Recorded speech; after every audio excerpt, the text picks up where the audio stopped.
You found yourself on another episode of Locked On Bulls. On today's episode, we're going to discuss 3 former Bulls going out on tour to address the Last Dance documentary.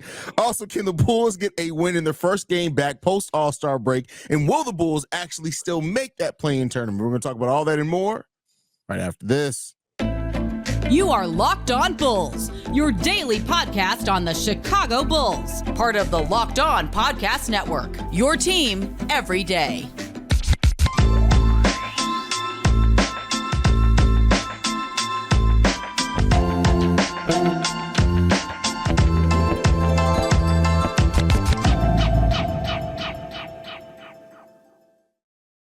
Thank you for tuning in to Locked On Bulls, member of the Locked On Podcast Network, where it's your team every single day. That's Pat the Designer, host and creator of the Windy City Breeze, and host of the Chicago Bears podcast over at ESPN 1000. I'm Haize, host and creator of Chicago Bulls and Chicago Bears Central YouTube pages and podcasts. And today's episode is brought to you by LinkedIn. LinkedIn Jobs help you find the qualified candidates you want to talk to faster. Post your job for free at linkedin.com/lockedon. That's linkedin.com/lockedonnba to post your job for free. Terms and conditions do apply. Pat, we've talked about a lot of topics here since we've taken over Locked On Bulls. We've talked about Scottie Pippen hating before. We've talked about all this type of stuff, but never have I in my life did I think we'd be talking about former Bulls players going out on tour to basically hate Michael Jordan. Pippen, we'll see what Horace Grant and Luke Longley do. But Scottie Pippen, Horace Grant, and Luke Longley are embarking on a tour to address the things that were said in The Last Dance. It's called the No Bulls Tour. Is there no bleep button on here? We don't have a bleep. All these buttons they gave us, they didn't give us a bleep button. I'm sure there's a bleep button on there. I just listen. I'm so vulgar everywhere else. It is what it is. I mean, you probably could have dropped that one, but still.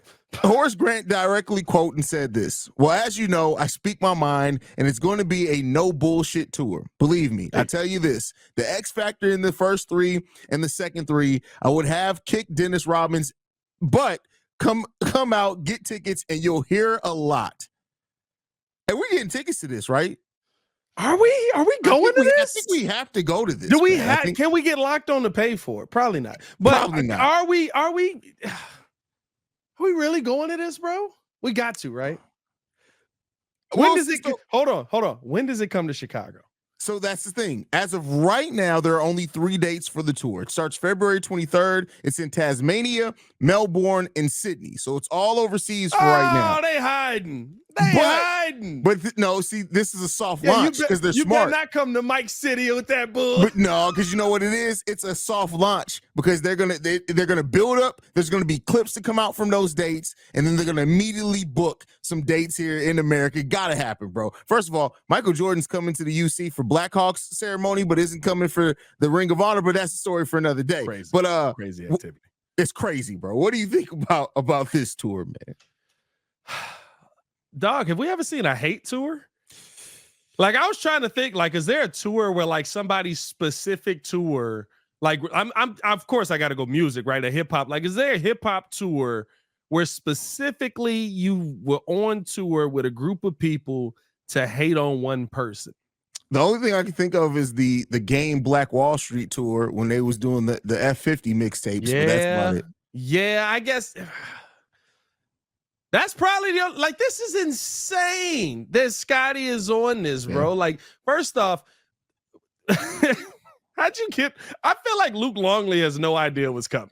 I feel like Luke Longley is there to hang out with his former teammates, bro. Like Luke's like, I fool with Horace and Scottie. Those my guys. Yeah, I mean, they're also going to be in his country, so he's probably like, why not? I ain't got to really I'm got to leave the crib, but not really leave the crib. So. This is the wildest story that we've seen come out. I mean, like, the fact that it has turned into this, and I get it. Everybody wants to tell their story. Everybody wants to tell their side of the story. Everybody wants to talk about their impact on it. I need people to understand this. We saw what the team looks like without Michael Jordan. They lost. I mean, were they a game away from the finals? Yeah, they were. But you probably get there if Michael Jordan's there. They lost. Like what is this hate that we're successful because of him and he's successful because of us. Because at every turn, if I'm not mistaken, in The Last Dance, Michael Jordan literally says there is no Michael Jordan without Scottie Pippen. Yeah. Is it because his son clapped your wife? Like, I don't like what is the hate, bro? At least they're not together no more. They not together no more. So like, Scottie, get back in there. Yeah, I mean, like, I don't know what is Horace's beef? Why is Horace upset? Horace, you literally went to another NBA team and got to another NBA finals with somebody else who's considered a better player than you. My biggest question is why the hate on Dennis Rodman, saying he would have kicked Dennis Rodman's butt. Like, Dennis is probably somewhere. What's that? Nene leaks. What? Now, why am I in it? What this got to do with me? No. Dennis know why he in it. Remember, like, Dennis was real dirty when Scottie and then was all when they were playing against him. Remember, he almost messed up Scottie when he pushed him from behind. Yeah, that's right. Horace is on those teams, right? Horace went through those Detroit battles. Horace would not have. I'm fine with Horace saying that, right? Because I think there's still something competitive there. I think there's still a. I would have had a problem with Dennis Rodman coming into something that we had built. I can live with that because remember, they told Dennis, like, you got to clear the air with Scottie before we do anything with you. Yeah. Yeah, I mean, so like, I can deal with that aspect of it, but I'm just trying to figure out, like, you know that everything is going to be skewed toward what Michael Jordan did or didn't do. Here's the thing. Winning doesn't make you very many friends. Tom Brady has said this. Kobe Bryant has said this. Literally, most of the guys that end up winning end up not being friends when you win at that level for that long of a time, being that elite as that team was. But it seemed like you all understood it and were okay with it while it was happening. And now the fact that you've got rings, you're one of the most famous people in the world. It's not Michael's fault the future and his son claps your wife. Michael has nothing to do with it. What you think? Michael sent in the agent? That was literally just the icing on the cake. The hate was already brewing, bro. It's just like you already got the icing on the cakes. Is that what you said? That was the icing on the cake. I mean, you can take that literally, or you cannot. But I'm just saying. Shout out that boy Marcus. Oh man, glazed buns, anyone? Sorry to say if they come to Chicago, you know what? That'd be the boldest thing if they come to Chicago with that. It'll never happen. And they because what are you're gonna have to do it at the Wintrust because they're not gonna allow it in the UC. The closest they'll get is Indiana, and the reason for that is because no building wants to be associated with the people that pissed off Michael Jordan. That's hilarious. No building in Illinois is going to, like, you might get one of those border ones that was like, I was really a fan of Steve Kerr when he was on that team. You know the cities I'm talking about. Yeah, I mean, it's like Gary. Well, no, not really Gary, bro. It ain't nobody left in Gary. They said Gary is like, I don't know if this is true or not. I saw this online the other day though and Twitter didn't put up like the this information is incorrect when I was reading through it. They said Gary is 90% empty, bro.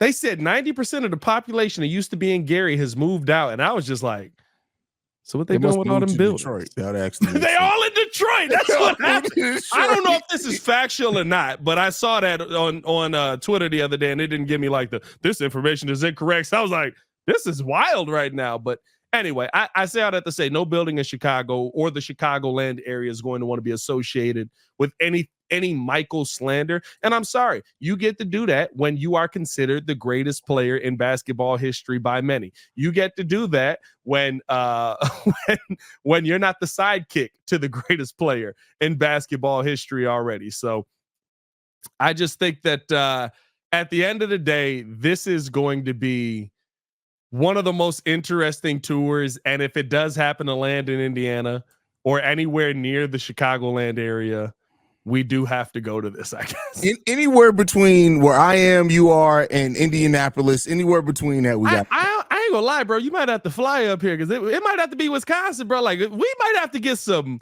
Like, how far away do you think? How close do you think they can get to Chicago? I don't think anything in Illinois is flying. See, that's the thing. No, I mean, listen. There are just because of the crap show of it, And you got to keep in mind too. We're so far removed from. There's somebody in Illinois that allowed it to happen, but I definitely think Indianapolis. They'll definitely let that happen in the Pacers building because they don't care. It's gonna be a LeBron fan that's just in Chicago and he's just like, yeah, I've been saying FMJ for years. Yeah, Scottie, I'm right exactly. I'm right. Yeah, let's make it happen. Let's make it happen. But all right, we're gonna get back into talking about some basketballs. The Bulls.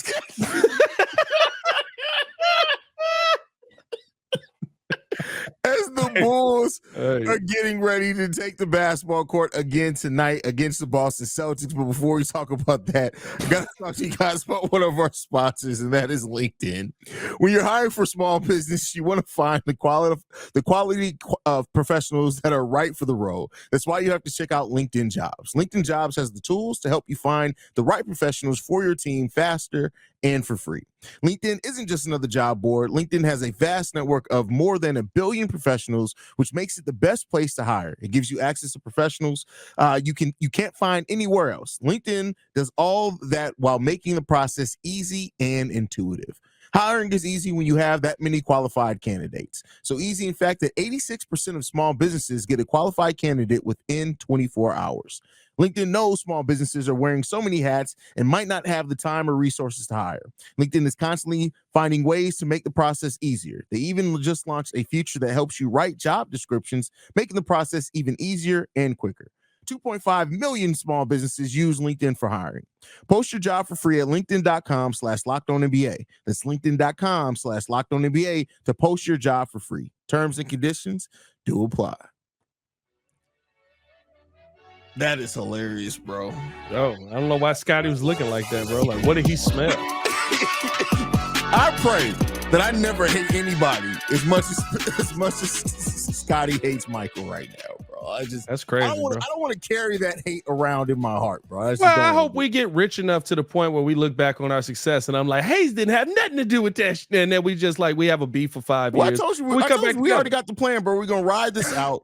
For about a good 8 to 10 years. We're going to spend 2 years of beefing, and then we're going to have another 8 years of the reunion tour, bro. The reunion tour. We go on the love tour, but in those 2 years, I get me, Nick, and Mark K, and we go on the hate tour for about 6 months. Well, if you got Mark K on, it's going to fail anyway. So, I mean, you can only do so much on that. Like, you just... I mean, I don't know what to say on that one. But with that said, the Bulls... take the court again today. They have 27 games left. We know they have a 2-game lead right now over the Atlanta Hawks that sit at the 10th seed right below them. There's a 3-game lead, I believe, between them and the team above them as well. And the Orlando Magic and Indiana Pacers, I think, are the 2 teams above them. But with that said, Pat, how important is it to start off this post All-Star break with a win against the Boston Celtics? I'm going to be honest with you right now. It feels like one of the most important games that the Bulls are going to have in front of them, depending for their trajectory to move into the right direction, because you're looking up right now at teams that have a schedule that allows them to go out there and kind of take advantage of it, right? Like you look at the Orlando Magic, who are directly ahead of us, I believe 3 games ahead of the Chicago Bulls right now. They start things off with the Cavs, and then let me tell you this schedule right here: Pistons, Hawks, Magic, Jazz, Pistons, Hornets, Wizards. Yeah, that's a good way to move up in the standings. We're never beating allegations. bro. Like, yeah, I mean, like that's a good way to move up in the standings real quick. Yeah, I mean, so it's just like I feel like this is a game that one sets the tone for you in the second half of the season with the injury issues that you have. I talked about Torrey Craig going down yesterday, right? It sets the tone on, it doesn't matter who we're playing. We need to come out with this level of an energy. And then on the flip side of that, right, I think it sets the tone for the second half of your season as far as the matchups that we play aren't going to keep us from getting to what we hope to get to. There's an opportunity to move up. You got you're 3 games back, but you're still within striking distance of that 6th, maybe 5th seed if you go on a crazy run. And they got to find a way to dig deep. It is not going to be easy for this Bulls team going up against the Celtics right now, because you look at the Celtics team, right? And even though they don't have a ton of depth, the size that they do have puts us at a disadvantage with the injuries we have right now. Yeah. And that's the biggest thing in this run is that the Bulls have already been but not overall in games. We do a pretty good job rebounding well, but like when it's key rebounds, we get out rebounded. And so now that we're going to be playing small, unless Billy Donovan decides to, play Julian Phillips and Terry Taylor and those guys tap into Terry something. Taylor's going to play. Yeah, it's safe to say Terry Taylor's going to, or if he's not, it's going to be a lot of Dalen Terry and Julian Phillips. And we just know Billy Donovan is going to rely that much. Coda's back there, his tail's way. I thought something was coming to get you, bro. I was worried for you for a second. Bro, I'm not gonna lie. Came to get him. I don't know if you peeped it either, but your Akita was back there, and I was like, how did Coda get to Ohio? Like that's a heck of a runaway. Like I'm not gonna. I didn't forget that you have one, but seeing the fact that we both have Akitas, they just show up and they larger than life. Bro, it just doesn't make any sense. Plus, if your Akita showed up at my house, that means I'm probably dead. Because when I came to your house, he was sure looking at me like, just make one move. I'm waiting for you. Just make one wrong move. Please do it. But you look like somebody that might climb through my window. Man. I am worried about the depth. I am worried about the injuries. But I mean, we've seen this team overcome injuries and actually go on win streaks and stuff with injuries. So, we'll see how the team comes together. One thing I will say is that because we are going to apparently be playing smaller, we need to be moving the ball around. We have to take care of the ball because we get those turnovers as well. It's going to be ugly. Well, and that's the biggest problem that the Bulls are going to face right now. The goal of small ball is what? You play small so that you can offensively get going. Versus the Boston Celtics, that's very hard to do because guess what? They can play small and still score the ball really well because their small ball includes Jason Tatum at the 5, who's also 6'11" and not small, right? Like you almost are going into this trying to say, one, you need to have one of the better defensive games that you can have, but you have to be engaged on the offensive end. The biggest thing that we're going to talk about with this Bulls team in the Celtics game is how many of these droughts did they end up having? Did they have the 4-minute scoring drought? Did they have the 5-minute scoring drought? Because if you have those droughts, you are not going to win a game like this. You would have to be so elite defensively while being shorthanded on a lot of the defenders that you do have. It's it's hard for me to see, right? Let me not say nothing can happen. Jaylen Brown, Jason Tatum, both were at the All-Star game. Maybe they're overlooking this. This is kind of a game to just get back in the swing of things, especially with where they are in the East. But this is a tough game for the Chicago Bulls, and I think it's going to be one of their more important games to start this second half off on the right foot. Even if you come out and it's a very competitive loss, you feel like, okay, maybe there's still something in there that this team could do. And the Bulls have some up and down games throughout the rest of the second half as well. But if you come out and you just get mollywopped, like I feel like that could be the beginning of a slide that we could see in the second half of the season. By the way, if I'm not mistaken, what are we coming off of 2 straight losses going into the break? Yeah. So that'd be a 3-game losing streak there. Is it 2 straight losses? Did we lose both? No, I believe we won one of those games, didn't we? Did we? I know we finished 2-2, but I don't remember if it was no. We won against Atlanta, lost against Cleveland. Won against Atlanta, lost against Cleveland. Okay, so it would be a 2-game losing streak. Not as bad, but still not good. Yeah. So I mean, we'll see, man. This Bulls team, they got some things that they definitely need. I mean, we've matched up well against Boston, but that's typically when we've been fully healthy. So we'll see how that goes. But I mean, when you look at it, this is another team against Boston that we're probably going to see the Twin Towers lineup with, right?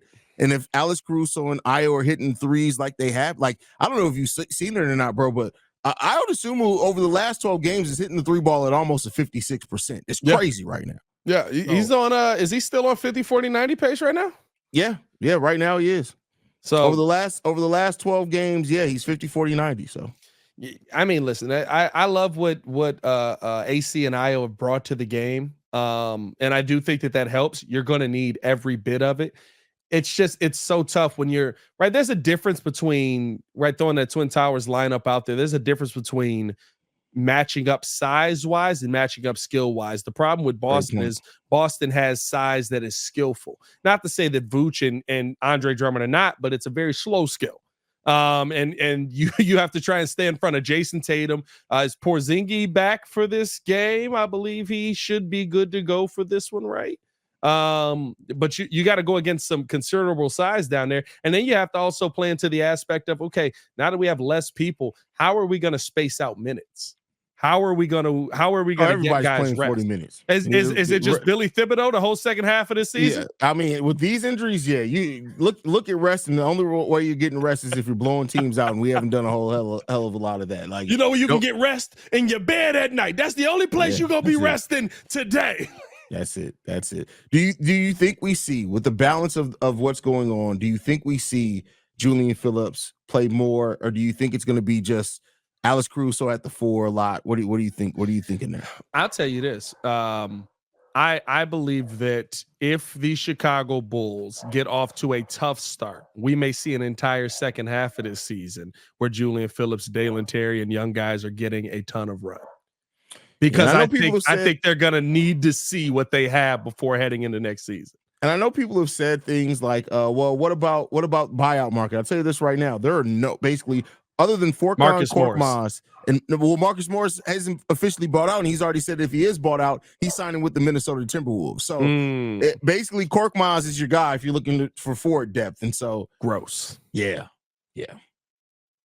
Gross. That's all I'll say on that. Let's get into the yeah, no, I can't stand Korkmaz, bro. I cannot stand that mug.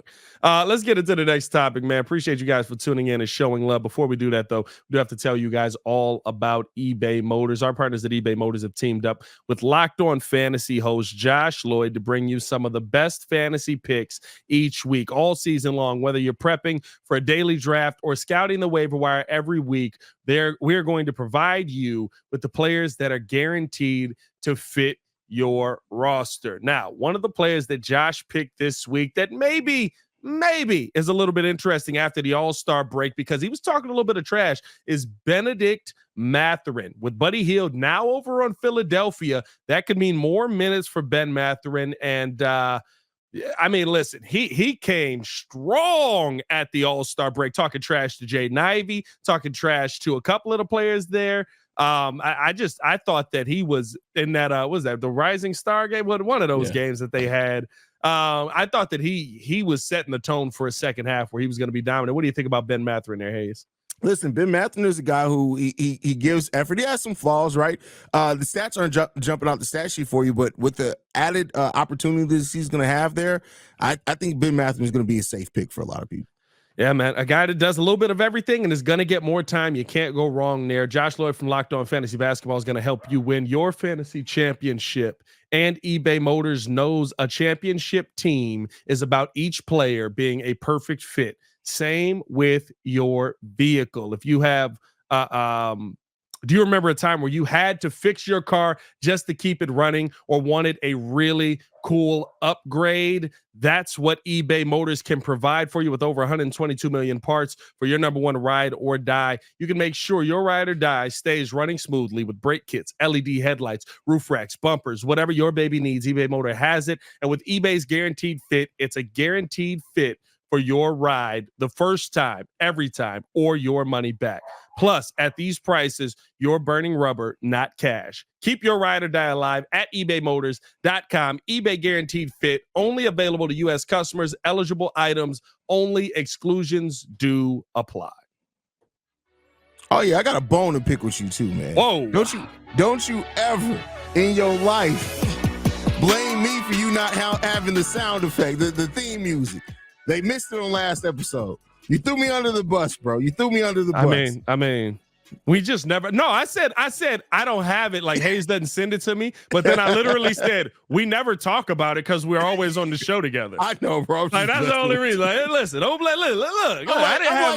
I go to watch my brother. He had to do an episode solo. I'm like, let me go support my brother, and I'm catching strays in the comment section because I didn't give you. Hey, listen. That's nothing. That's nothing like the strays you've been shooting out over on the Breeze chat with no basketball out there, bro.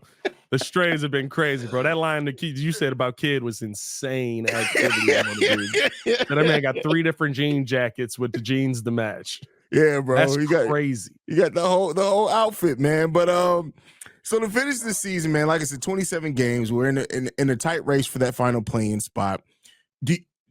How confident? What's your confidence level on the Bulls making the play-in tournament with everything we have going on? I'm gonna be real with you, dog. Like, just to make the play-in, I think that they can make the play-in because I think that they'll finish a little bit over 500. I think that it's going to be more of what we've seen, especially with the injury issues that the Bulls have right now. I would love to see the Bulls go on a run. I would love to see the Bulls take off here and be able to catch up to some of the teams that are ahead of them. But with a 3-game gap right now, and I look at Miami and Orlando's schedule, and I'm like, well, that should be a cakewalk for both of them, right? Like, you got to find ways to win on a beat-up team. Now, the biggest difference that could happen is teams start getting hurt. But as far as just making the play-in, right, 500 probably gets you there. I don't think anybody's going to sneak up on you. Any of the teams that are behind you right now don't feel like it's just like, you know, they're going to come in and be able to bombard you. I mean, the East is ridiculously weak. And you look behind you right now, the Hawks, the Nets, the Raptors, the Hornets, the Wizards, and the Pistons. Ugh. It almost feels like we should be a part of them. So it almost feels like that, right? Here's the thing. Like, I want to have the utmost confidence in this team's ability to go ahead and close this thing out, get in the playoffs. I mean, well, in the play-in at least, but I won't lie that, you know, with Torrey Craig being out 2 to 4 weeks, which means if he's out, pretty much. Yeah, if he's out for that 4 weeks, he'll come back with 12 games left, which is still surprising. There's going to be that many games left. That's enough time to gear up, get ready for playing, get him back in rhythm. But he was just getting back in rhythm. Like, the last 3 games he played out of the 6 games he's been back was really kind of him starting to go back to looking like the Torrey Craig we were getting earlier in the season. And so it just, again, you know me, I try to be the most optimistic when it comes to the Chicago Bulls team, because I really usually am. I'm very optimistic about the outlook on this team, but I won't lie to you, bro. I'm a little worried, man. I'm a little worried. The depth thing is the thing there. The size thing is something that I'm worried about as well. But you know, we've seen this team fight against worse odds and still find a way to come out on top, and that's definitely something that could happen in this. But I got to see it first. I want to see how this team faces in this first game back against Boston. But we have a really, when you look at the teams that we have left to play on our schedule, it's a little tough there, bro. It's tough, bro. Yeah. So we got, for example, we have 2 games against Boston, 1 left against Minnesota, one against Cleveland, 2 against the Clippers, 3 against the Knicks, and 1 game left against the Milwaukee Bucks. Out of the 27 games we have left to play, 16 of those games against the teams above 500. Yep. Little concern there, bro. I'm not even going to front on you. You won't finish 16-11. I'll tell you that much. Like, it's that trollop. Not whoa. Hey now. I don't know, bro. Like, this is it's a stretch now where it's like, okay, are you going to be able to even pick up some of the games that we would have felt like you can pick up before, right? Like, I look at the Pelicans game. That might be a tougher game. Pistons, you should be able to dog walk them. The Jazz might be a more competitive game because the Jazz have some size there. Mm-hmm. Yeah, I mean, the Blazers you should be able to beat. Wizards you should be able to beat twice. They're both dog water. But the Rockets in there as well, right? The Rockets, a team that has been a lot more scrappy this year. Got the Knicks on there, right? Like, it's the finish to this season is going to be one of those that, like I said, if early on you struggle, decisions will be made on who the young players are that are going to play. Agreed. I would think, right? Like, I guess maybe I'm being too logical here and hoping too much from the Bulls, but I would think that you would be talking about decisions being made here if you get off to a bad start here. I would almost say, and quickly too, I'd say an 0-4 start post All-Star break, and you put on what would that put us at? It'd be 26-33. Yeah. Wrap it up there. Yeah, and I mean, at some point too, I also look at it and say, like, I don't know, bro. Like, it puts us in a really interesting spot, is all I can say. Like, I hope that this team can win. And I know that we have the capability, we can fight hard, but it's just like at some point, and here's a question I want to throw to you on this, Pat. How bad would it be if the Bulls do just happen to miss the play-in? And the reason why I say this is because then you get a lottery pick. Would it'd be just our luck to get the number 1 pick in a draft of, like, nobody we want, right? Well, the thing is, it still offers you more opportunities to get who you do want, right? Like, yeah. I mean, I guess here's the thing. You've been competitive all season. I don't expect them to give up at any point this season. If you have a season like that and you get a lottery pick, That's not a bad thing. Yeah.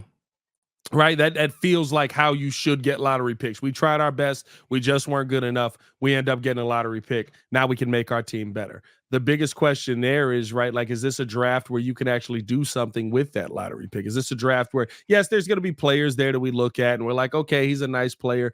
But I would say this draft right now, at least with what I'm seeing, right, like, I would be okay being where the Bulls are at right now. I think we sit 12th right now.